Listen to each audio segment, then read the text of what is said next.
oui, moi Namboka Lukman Oza. Moi Namboka Lukman Oza, acteur politique. Bonjour. Bonjour. Oui, bonne santé d'abord. Santé Zamalam. Bonne évolution, tu es acteur politique. Bon. Mboka Ezo Kende Malamu Malamu te. Bon, Mboka Zana Libulu. Et Sengeli tout ça là effort, tout ça main dans la main pour n'attendre que Kunda Libulu wana. Et on a le but pour dire que ça va.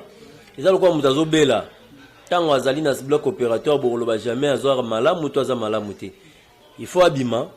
Akoma kovale sans wana de bon hôtel la siko amélioration na yebiso zana na bloc opérateur na Mboka na biso.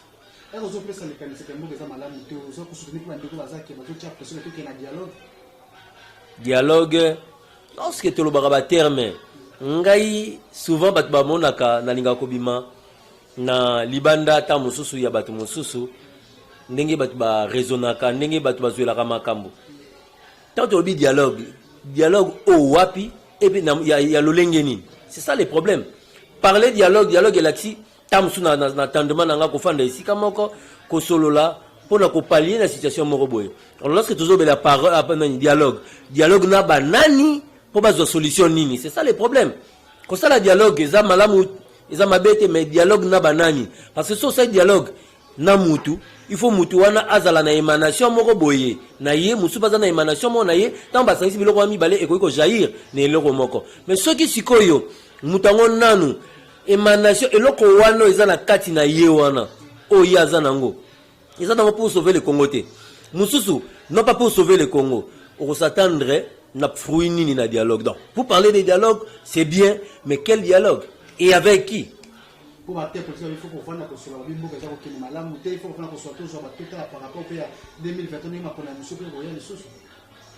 bon, pouvoir. Mais le problème pour bien vivre, il faut seulement pas avoir du pouvoir ou être pro du pouvoir ou si faire quoi pour n'amboke kene malamu. Et bongito fanda kobandela zéro. Congolais aza malade partout. Na Rosboya ko sa tam su publicité bamboka mususu mais quand ngana yo to sala ngope mikolo nyonso. Soko lié ata lipa na yo. Soko ezaki na station juste station obwaki en place ka ofandi place obwaka. Atoza na bureau muto obwaka peka station wana. Atoza na balabala obwaka nka wana ngana to sala yango parce que eza bilei na biso mokolo na mokolo mais bamboka mususu oyo ta mususu balobaki tozonga sima tozwa conscience omona mutu aleli patike na sachet na boko azobanga kobwaka yango na mabela azoluka esika oyo eza approprié pour bwaka yango c'est-à-dire azolinga mboka na ezala propre nenga lingi mboka na ezala propre c'est-à-dire akolinga pe biloko mususu oyo mboka na ye est-ce que biso nous aimons d'abord l'épanouissement l'évolution la vulgarisation, la protection de notre pays? Je ne crois pas.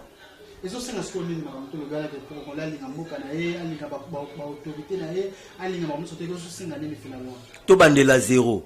C'est-à-dire quoi? C'est-à-dire que mutu nyonso oyo amonika si azwaki tikanan zana mopanzi tikanan no batu mususu botika la ta tomona kata ngane na zabo je peux avoir mon entreprise.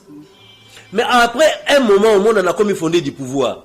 C'est-à-dire, on a légué gestion na bato mususu, on a tiré le fondé du pouvoir, on a la makambo, ils ont la malamu. D'autres gens peuvent devenir des fondés du pouvoir et en boka oyo.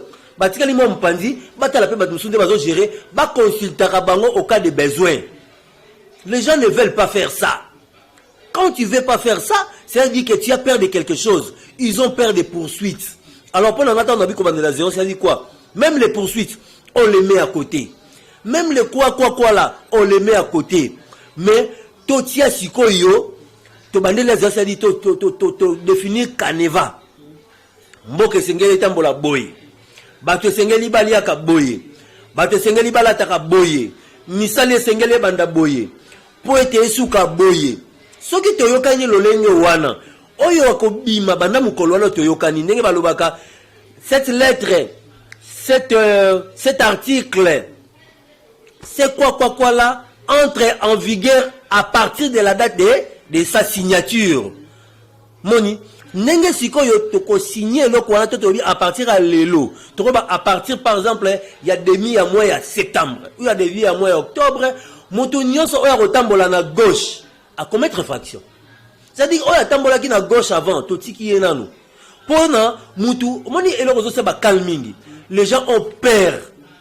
Alors cette peur là, mutu a commis kolinga ko étouffer la vérité et ko étouffer bonne marche. Voilà la zozongela tout congolais.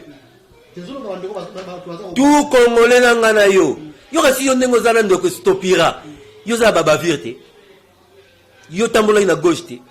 Ça dit quoi? Au Congo ici nous voyons seulement une personne. Ou seulement nous voyons un groupe de gens. Mais si au Congo ici, nous commençons à nous voir tous. Vous avez donc mutuna mutu amimona banda lelonga naza dirigeant.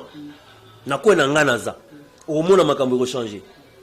Ça dit que na liboso le nanga est-ce que mutu ne faut dirigeant mutu ne faut bongisang au monde to na quartier moko boye quartier wana biso soto zuma pango to biso soto somi mapango mais au monde ndeko moko parce qu'il y a mimoni grande puissance na habité grande puissance on peut ya couleur nini yemoko abimisi le pango na liboso baninga msu ba critiquer soit biso pe moi aussi à ligorodo a rosalate to landie to placer passer ma mapango na biso balaba les comme tunnel.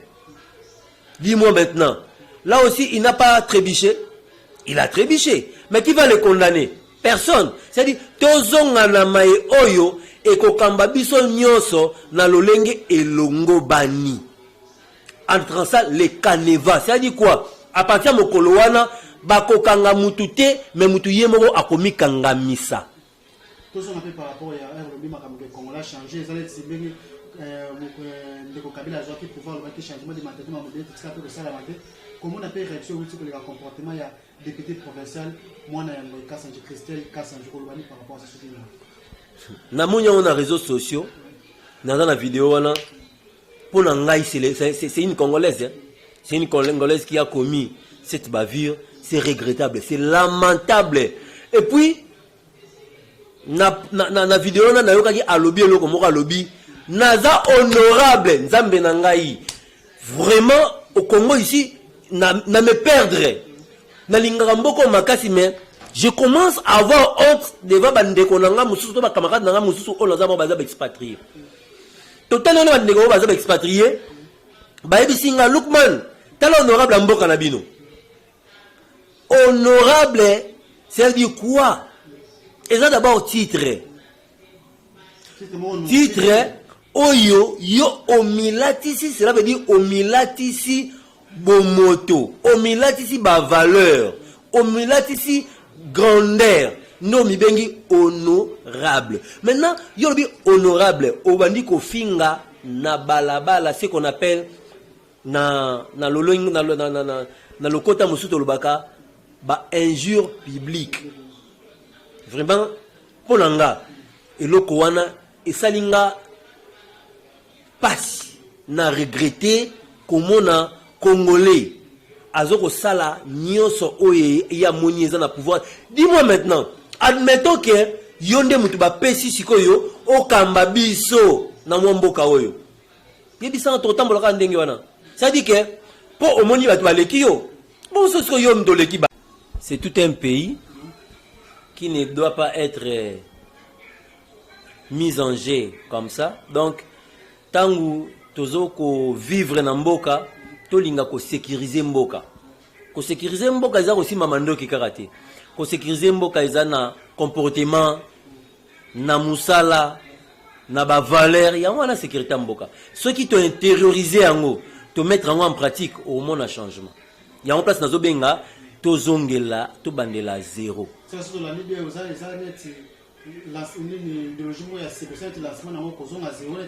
Congo peut avancer photo zonga zéro parce que Congo ndenge zaboye. Congo ezali na retardé mais Congo za libulu. Il faut maintenant na libulu pour le robanda ko avancer. Photo si ça dossier à Christelle Ngoy, un mot par rapport à la problème avec pourquoi m'a donné sa canisse que dossier on est pas canisse pas par exemple ça nous sala na. Bon, batu bazoloba na kanisi soko okay tamboli na kisasa mo passer to fani na kisasa. Otambola na kisasa mo bimba oyo omoni ndenge batu baza ko vivre. finga kaka mutu moko lelo liboso ndako na ye nakanisi bana na ye au moins ne ba obima ata soki bazara poli balinga ba comprendre pour nyo fingi bango bongo pourquoi ba injure publique entre biso et puis pourquoi ba autorité na biso ko finga ba konzi na liboso boy et puis ba bilo mususu na yoka ki wana vraiment n'a pas sa place. Par exemple, est-ce que mutu pose la mukonzi fa za kitoko? Est-ce que kozala la bokonzi za critère ya beauté za na kati ya critère za critère oyo ils ont comme ça na bokonzi là c'est vraiment impensable ils attendent na nzela te et puis deuxième chose est-ce que libala pona kozwa libala basi oyo nyuso ba fana mabala ba onde ba leki kitoko koleka basi baza libanda non donc ouais ça un critère te et puis to zonga suna eloko mususu. Est-ce que maman Denise azamabe franchement ta musuba tusuba monaka bien te ngamis ngande na monaka c'est vraiment une belle femme donc c'est une belle femme pona wana moi ko tana pour quoi polémique ezate c'est une belle femme ce qui pour exemple na critère il y a libala to lukaka pe beauté et là c'est critère donc azaki toko maman Olive maman Denise azaki toko alors c'est comme na makambu mususu oyo zake pour na batia mwasi na ndako apa kitoko total rappel valeur admettons ça mwasi kitoko mais oza na yo na ba valeur amabe nam dans l'imotion na ndako oza immoral ndengo lobika oza immoral nam ta kotia na ndako vraiment na beauté no rotulaka na nzela ozaka mwasi mo ya mais pas joyeux ba encadrer yo faut ba mona à part beauté na otia des valeurs et ça na mibali muso atia na ndako mais vi ba comportement no mabe abwa ki libanda donc pour dire bien ngana moni propos wana nyoso n'avait pas sa place mutoyo a bimisa ba propos wana azaina assiette na été na ko kolobaka parce que azaina assiette na ye na moniata raisonnement moko boye logique exacté il y a pas de logement de quoi pardon de raisonnement logique or en science on dit lorsqu'il y a pas de raisonnement logique les systèmes ne tournent pas. Les systèmes bloquent. Alors lorsque les systèmes bloquent, c'est erroné, c'est à rejeter. Donc, Naniko Kota Nango, vous mettez parce que ce qui continue d'être une science, parce que nous avons là ici. Ce qui continue la science, on dit qu'on calcule si ma parole en haut, bimisi, n'a pas fait en haut, au moment où et bimi la ligne. Alors, la suite logique est zatée, c'est-à-dire il y aura blocage du système quelque part. Comme il y aura blocage du système quelque part, donc le système là ne sera pas un système à consommer, ça sera un système à rejeter, ou à mettre à part, ou encore un système à reprendre. Na boy ko kota ba cerveau parce que ba lobi cerveau ne comme à reprendre voilà c'est comme ma bé ma kasi ça dit que un cerveau qu'il faut réviser na boy ko kota nango sinon on a analyse donc ndenge za wana lorsque todo misa ba propos il faut tout ça attention attendez na zolo baboy il y a des fois na zolo bambango mais il faut na ça que maloba na ngai zala na enchaînement logique pour ça c'est un enchaînement logique té to bengi par exemple dans sens ba bengi boucle on sala bouclage tant on zonga il faut zonga toujours ça logique là c'est logique parce que ça dit boucle mais ce qui yo siko et que on sait que bongo là ba yo fan des so bandi ko analyser bo ba il y avait quelque chose qui n'allait pas ici hein moi na mboka poto ko bandi le so to ko na dossier tali vital camere to ke na suka entretien na biso tout le monde le lobby basala qui prière partie na yeba sa ko prier basimi mawanza me ko na vital camere donc ils sont avocats jamais qu'on a vu que la 57 millions sont à 3% à bon sur l'année 3% qui a pour 2 millions si je me trompe pas koyo kama mtoto le rapé procès de sous puissant les 18 après un mois Vital Kamere ma casse spécifique la prison ko senga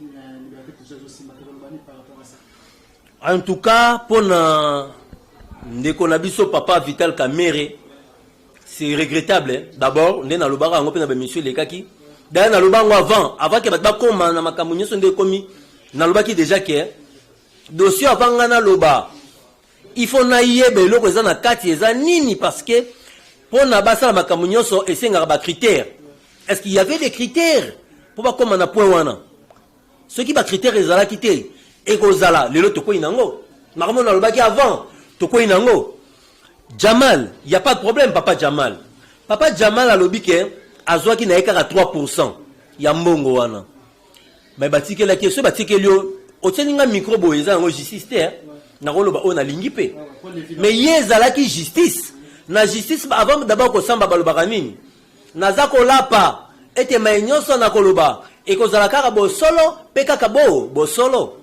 Alors, Jamal a lapaki, papa Jamal a lapaki avant loba.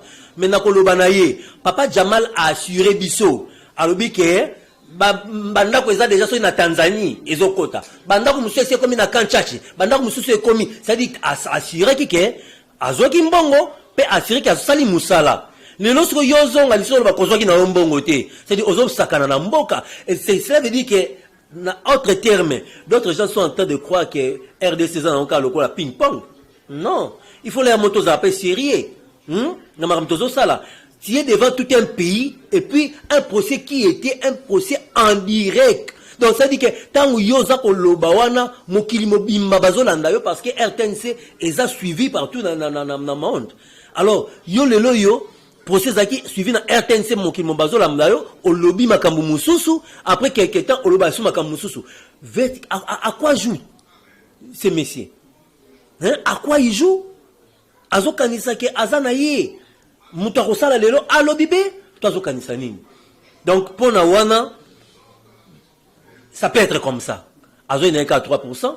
Wana vraiment ça devient encore compliqué pour l'Andeko Vital Kamere. Donc comment est-ce que mutu azo qu'à 3%? On mbongo boyake ça misala ngana critique qui déjà loko wana avant. Na critique qui loko wana avant, mais papa Jamal oya lobi eza sérieuté parce que batikela qui est libre choix ya koloba, iboka loba ke nazwa ki mbongo te.